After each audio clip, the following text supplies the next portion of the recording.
नमस्कार, आदाब, सत श्री अकाल। मैं हूं आपके साथ अश्वनी झा और आप देख रहे हैं न्यूज बोर्ड। जी न्यूज के editor in chief Sudhir Chaudhary एक बार फिर से जाएंगे जेल। एक बार फिर से इसलिए कह रहा हूं क्योंकि सुधीर चौधरी पहले भी तिहाड़ जेल होके आ चुके हैं।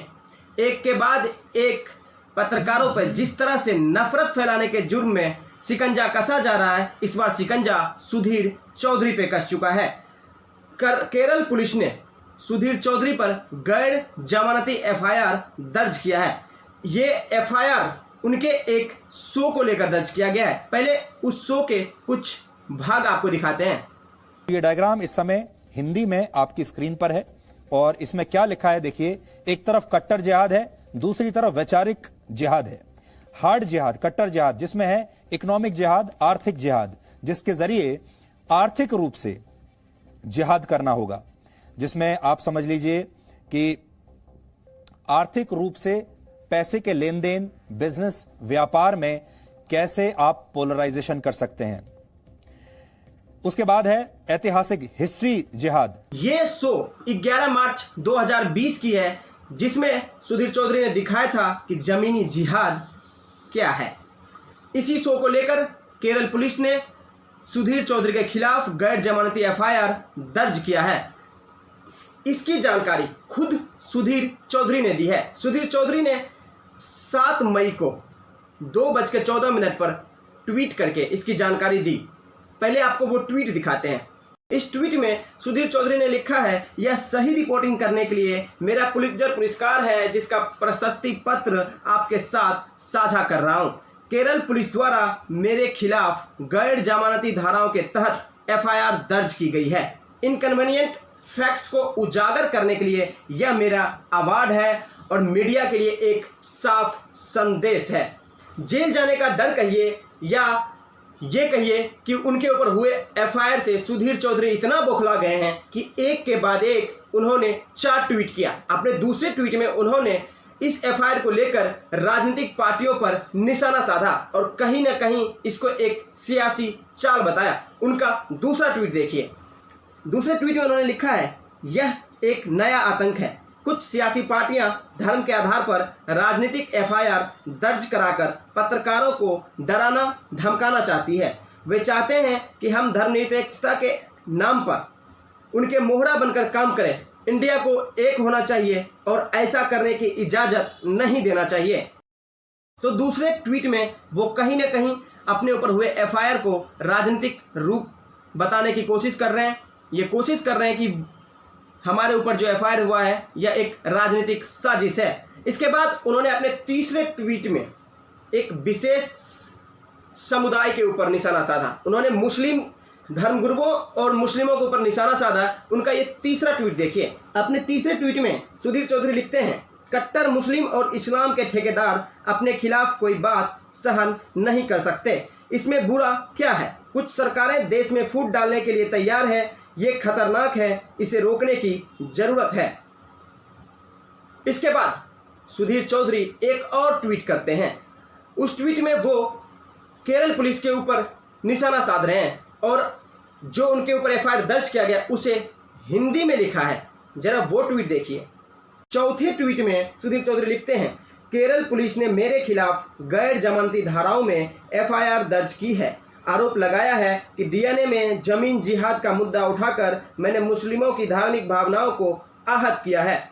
मेरा सवाल, क्या भारत में जिहाद का मुद्दा उठाना गुनाह है? जिहाद का नाम लिया तो जेल में डाल देंगे। ये था सुधीर चौधरी का चौथा ट्वीट। यानी वो इतने बौखला गए हैं कि एक के बाद एक 4 ट्वीट किया। अब जिहाद का मुद्दा उठाना गलत है या सही, ये सवाल जो उनका है कि क्या भारत में जिहाद का मुद्दा उठाना गुनाह है? जिहाद का नाम लिया तो जेल में डाल देंगे। इसके बारे में मैं कुछ नहीं कहना चाहूँगा, लेकिन जब उनका वीडियो मैंने अभी शुरुआत में दिखाया कि किस तरह से उन्होंने जिहाद को डिस्क्राइब किया है, किस तरह से उन्होंने जिहाद के बारे में बताया है, अब आप खुद डिसाइड कीजिए कि इस तरह का मुद्दा उठाना सही है या गलत है। लेकिन जब उन्होंने अपने शो में इस मुद्दे को उठाया था, उसके बाद सोशल मीडिया पर उनकी जमकर खिंचाई हुई थी और कई लोगों ने इसकी निंदा की थी। कई नेताओं और कई वरिष्ठ पत्रकारों ने इस बात की निंदा की थी।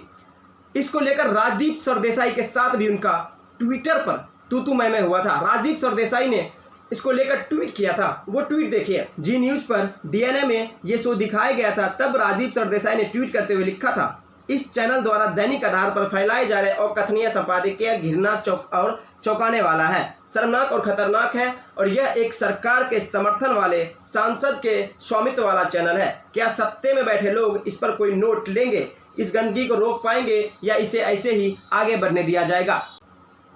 राजदीप सरदेसाई के इस ट्वीट पर सुधीर चौधरी ने भी रिप्लाई किया। वो ट्वीट भी देखिए। राजदीप सरदेसाई के ट्वीट को रिट्वीट करते हुए सुधीर चौधरी ने लिखा, हमने जिहाद का सच दिखाया तो मीडिया के जिहादी भड़क गए। गुजरात दंगों को बेच कर पद्म पुरस्कार पाने वाले ये दरबारी पत्रकार पिछली सरकारों के एजेंट बनकर दर्शकों को झूठ दिखाते रहे। अब सच इनसे देखा नहीं जा रहा है। हैरान है इन्हें अब भी रोजगार मिल जाता है। हिंदू आतंकवाद ठीक, जिहाद गलत।